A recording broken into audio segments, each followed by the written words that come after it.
Oke, assalamualaikum warahmatullahi wabarakatuh. Waalaikumsalam warahmatullahi wabarakatuh. Bapak Ibu, hatur nuhun ya, terus nyempatkeun waktu kangge IHT coding anu kamari salami 5 dinten abi pelatihan. Nah, fungsi atau tujuannya itu ya pertama buat siswa agar di dalam setiap mapel yang kita ampuh mereka bisa berpikir secara komputasional. Nanti di akhir pertemuan mungkin Bapak Ibu boleh mengerjakan LK yang sudah saya siapkan di PowerPoint. Jadi untuk sekarang mohon disimak dulu aja. Untuk modulnya sebenarnya ada 5 ya Bapak Ibu, ini teh cuman kita rangkum saja. Bisa terlihat di sini di LMS-nya. Ini ada beberapa cuplikan yang harusnya saya perlihatkan. Kalau mau juga boleh banyak Bapak ya. Oke. Nah, ini mapel para ahli memiliki berbagai definisi terkait kecerdasan artifisial KA tergantung pada perspektif masing-masing. Kaplan dan Hanley tahun 2019 mendefinisikan KA sebagai kemampuan sistem untuk secara akurat menginterpretasikan data eksternal, belajar dari data tersebut, dan menerapkan pembelajaran tersebut untuk mencapai tujuan dan menyelesaikan tugas tertentu. Sementara itu, Moore dan McCord tahun 2010 menggantikan KA sebagai bidang kajian yang fokus pada sintesis dan analisis algoritma komputasional yang dapat bertindak dengan cara yang cerdas. Russell dan Norvig 2010 lebih lanjut mendefinisikan KA sebagai studi tentang agen cerdas yang mampu menerima persepsi dari lingkungan dan mengambil tindakan. Agen tersebut dapat melakukan proses berpikir seperti manusia, thinking humanly, bertindak seperti manusia, acting humanly, berpikir secara rasional, thinking rationally, dan bertindak secara rasional, acting rationally. KA berkaitan dengan penciptaan algoritma dan model yang memungkinkan komputer untuk menjalankan fungsi-fungsi kompleks yang biasanya dilakukan oleh manusia, menjadikannya suatu disiplin yang inovatif dan terus berkembang. Pemahaman literasi kecerdasan artifisial KA bagi peserta didik mencakup beberapa aspek penting yang harus dikuasai untuk menghadapi era digital dengan lebih baik. Peserta didik perlu memahami dasar-dasar konsep KA serta bagaimana sistem KA beroperasi, termasuk proses pembelajaran mesin dan teknik-teknik yang digunakan. UNESCO 2021. Pemahaman tentang data sangat penting, yaitu mengenali jenis data yang digunakan dalam pengembangan model KA, serta memahami bagaimana data dikumpulkan, diproses, dan dianalisis untuk menghasilkan informasi yang bermanfaat. Latrobe and Gould 2011. Peserta didik harus dilatih untuk berpikir kritis terhadap aplikasi KA, termasuk mempertimbangkan aspek etika dan bias yang mungkin muncul. Mereka perlu memahami dampak sosial dari keputusan yang diambil oleh sistem KA dan bagaimana hal tersebut dapat mempengaruhi individu dan masyarakat. Hagendorf 2020. Literasi KA juga mencakup keterampilan praktis, seperti kemampuan untuk berinteraksi dengan sistem KA, serta pemahaman dasar tentang pengkodean dan penggunaan alat KA yang relevan. UNESCO 2021. Dengan menguasai aspek-aspek tersebut, peserta didik akan lebih siap untuk berkontribusi dalam diskusi mengenai teknologi dan penerapannya, serta menerapkan keterampilan tersebut dalam konteks kehidupannya sehari-hari. Nah, itu pengantar modul 1. Jadi kesimpulannya mah coding dan kecerdasan artifisial itu ini. Jadi anak-anak tuh diharuskan bisa berpikir secara komputasional. Yang maksudnya itu berpikir secara logika, abstraksi, dekomposisi, representasi data, reasoning, dan algoritmik thinking yang menjadi dasar AI. Nah, nantinya pemikiran tersebut dituangkan kepada aplikasi AI yang mungkin nanti kita akan coba. Terus ada coding juga. Nah, coding ini kayak plugin dan unplug. Kalau yang unplug mah kayak ini Bu, kayak bikin apa tuh nanti namanya puzzle gini.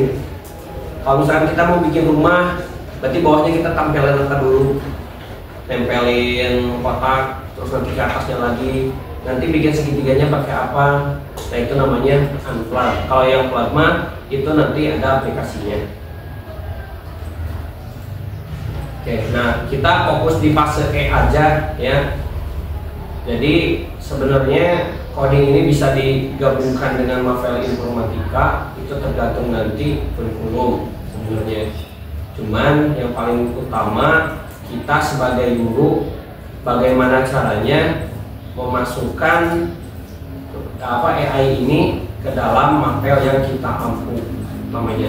Karena kalau misalkan kita belajar pseudokode sama anak-anak semua gitu ya, apalagi jurusan MPLB atau TP gitu ya, nggak akan mungkin bisa kekejar. Karena kenapa? Karena kan bikin aplikasi mah sudah ada jurusannya PPLG. Jadi yang paling penting dalam AI ini bagaimana caranya Bapak Ibu menggunakan AI di sini sebagai penyelesaian masalah untuk materi Bapak Ibu dipermudah lagi kepada anak-anak. Nah ini elemen-elemennya juga kayak gini aja ya. Yang paling penting ini yang pertama sih berpikir komputasional. Jadi berpikir komputasional itu lebih banyak kritisnya.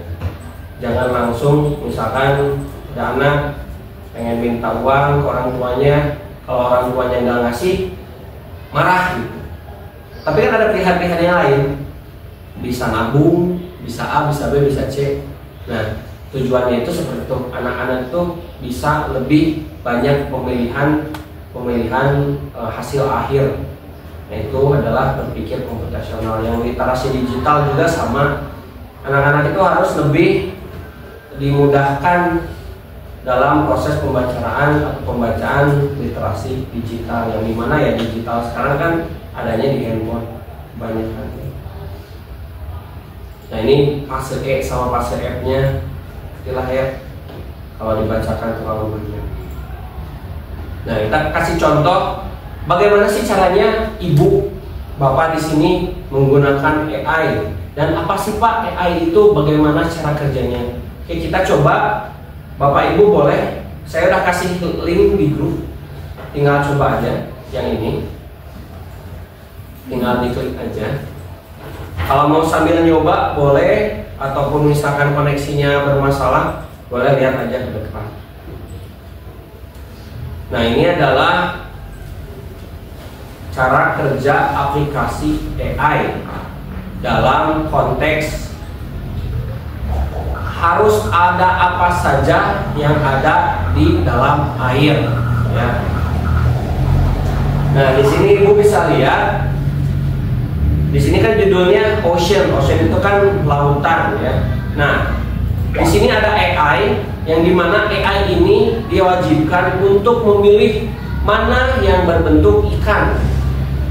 Nah kita coba AI-nya, kan ini belum bisa apa-apa, masih bodoh lah ya. Nah kita sebagai pengguna harus memperbaiki AI ini atau harus membuat si AI ini menjadi lebih pintar. Nah dalam tadi kasus sekarang kita coba contohkan apakah si AI ini bisa memilih mana yang ikan atau mana yang bukan. Nah menurut Bapak Ibu ini ikan atau bukan? Bukan. Bukan, berarti not fish. Oh ini? Bukan. Bukan. Nah, ini ikan ya? Oke, ikan.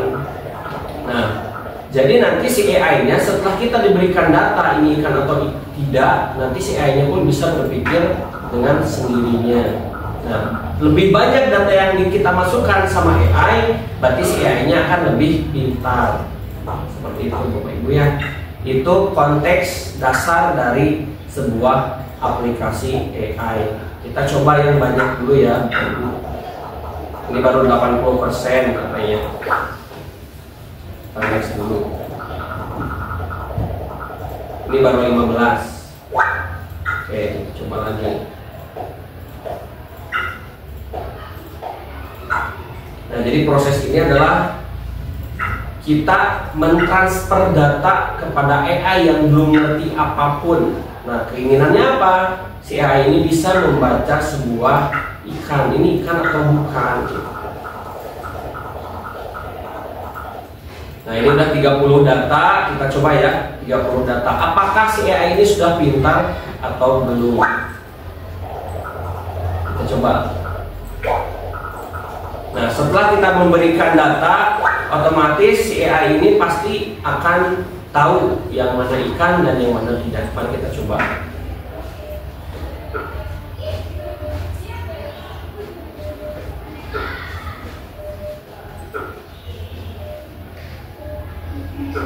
Tuh, ternyata masih ada kekurangan, masih bodoh sedikit. Tidak apa-apa Bu, karena kenapa? Karena AI itu tidak mutlak benar. Karena kenapa? Karena AI itu kita yang megang ya. Jangan sampai kita dipegang sama AI guys, bahaya ya. Nah ternyata masih ada yang salah ternyata. Oke, kita next lagi. Nih, berarti di sini kan masih ada yang salah. Nah, nanti kita coba lagi. Nah, itu tadi data ikan dan data yang lainnya. Kan ikan banyak ya Bu, yang harus ada di ocean teh banyak, yang harus ada di apa di pantai teh. Cik, selain ikan apalagi? Di sini ada pilihannya. Oke. Nah, ini kan bingung nih. Nah, ini kan bingung kan? Nah, saya juga bingung. Ini ikan atau bukan sih? Kayak gitu. Karena ini memang bisa hidup di air. Nah, kita kasih tahu lagi datanya. Kita masukkan lagi datanya kepada si AI. Oke. Kita masukin lagi datanya ya. Sekarang modul 2. Apa itu kecerdasan artifisial? Ya, coba bagi orang yang belum ketahui atau pahami tentang apa itu KA. Yang mungkin nggak akan asing gitu ya, aplikasi ChatGPT. Nah itu sama ya, aplikasi ChatGPT juga aplikasi KA, yang dimana sama seperti tadi, KA itu sistem yang memungkinkan komputer belajar dari data. Data apa? Data yang kita kirim. Apa aja Bu datanya? Nah cuman ini perbedaan KA sama manusia. Kalau KA itu tidak memiliki perasaan ya, jadi jangan sampai ada rasa sayang, rasa cinta gitu ya sama KA gitu ya. Jadi dibiarkanlah itu tidak akan ada perasaan. Nah kalau misalkan kecerdasan manusia itu bisa berpikir sendiri. Terus KA juga belajar dari data dan program yang diberikan. Jadi intinya KA mah tergantung kita aja ya. Jadi kadang salah dan kadang benar. Datanya apa saja? Ada pertanyaan, bisa suara, teks, gambar, bisa. Nah yang nantinya si KA ini akan menghasilkan sebuah keputusan, hasil karya, prediksi dan saran untuk kita. Ini modul 3. Kalau modul 3 itu tentang prompt ya, yang dimana kan kalau tadi di modul 2 ini tentang data lagi, data apa sih yang biasanya dipergunakan untuk KA ini. Nah dalam modul 3 kita belajar akan membuat sebuah prompt yang dimana, nah ini ada KA generatif, ada ChatGPT, ada DALL-E untuk pembuatan gambar, ada musik LM untuk membuat musik, dan ada membuat video juga. Kalau video foto itu VO3 ya, kayak tadi video itu kan AI ya. Nah apa saja sih biasanya penggunaan prompt itu fungsinya untuk apa? Untuk mengatur konteks, memberi instruksi, menentukan format output bisa ya. Terus memfasilitasi kreativitas, tergantung kitanya. Nah biasanya ini instruksinya Bapak Ibu.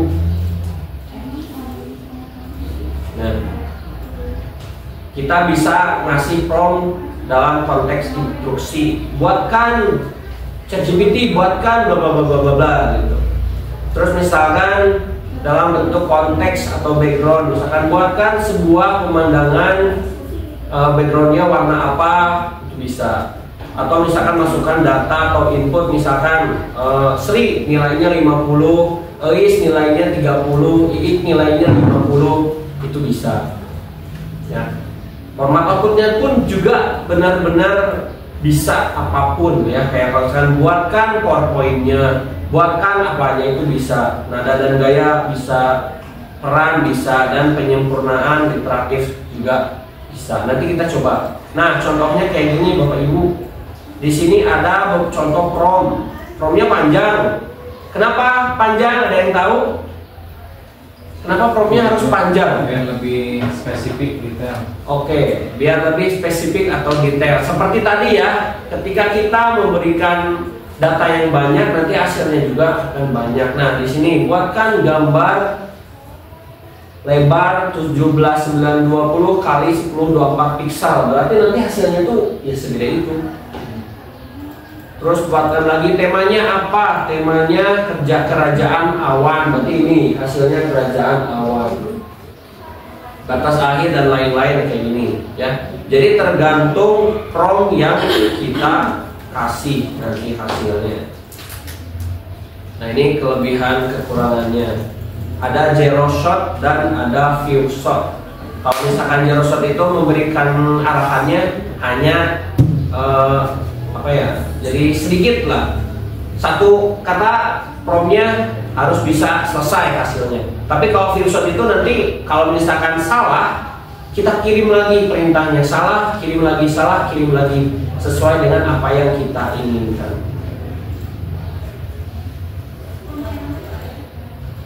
Oke, lanjut aja kali ya. Nah, yang ini ya. Jadi Bapak Ibu boleh mengerjakan lembar kerja 1.1, memproduksi konten kreatif berbasis KA, membuat soal ujian berbasis AI. Jadi Bapak Ibu boleh masuk ke ChatGPT, boleh login dulu ya Bapak Ibu.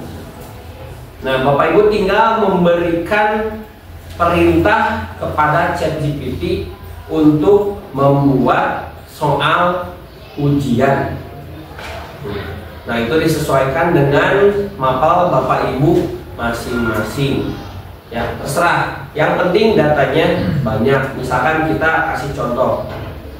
Nah, ChatGPT ini kan masih bingung ya. Saya sebagai apa nih di sini?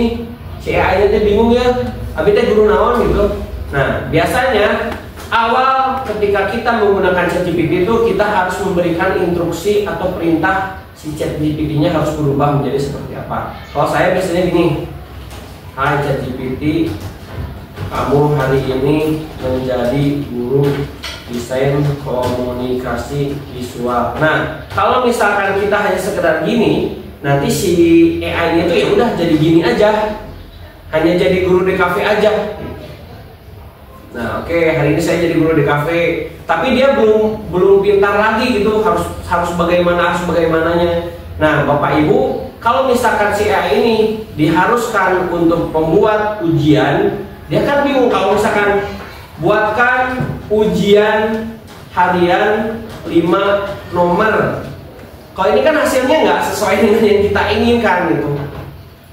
Meskipun emang datanya benar itu, cuman kalau misalkan sekarang yang udah mengerti karena datanya harus banyak, jadi kita sebagai prompter atau yang membuat prompt, kalian bikin lagi Bapak Ibu lebih detail lagi. Misalkan buatkan 5 soal tentang dasar desain grafis di kelas multimedia 2 tentang materi misalkan garis dan ruang bangun. Nah, nanti si ChatGPT-nya akan memberikan hasil sesuai dengan apa yang kita ingin. Nah, seperti itu. Paham Bapak Ibu? Oke, mangga kerjakan di Word. Nanti Word-nya ditulisin aja tugas LK1. Di sini tugas LK 1.1 membuat soal ujian berbasis AI. Mapelnya mangga terserah Ibu apa aja. Terus di sini namanya nama gurunya. Nah, tapi gini Bapak Ibu jangan langsung isinya ya. Jadi di sini tulis dulu prompt-nya. Prompt-nya apa? Nah, Bapak Ibu tinggal boleh di screenshot aja boleh ya. Misalkan prompt yang pertama yang ini kan.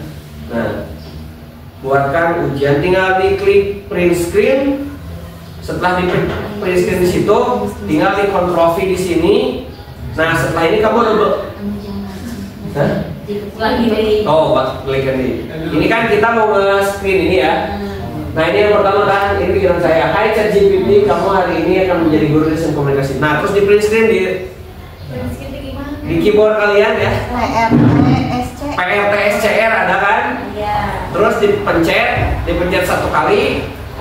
Terus kamu pindahin ke sini. So, terus di Ctrl V.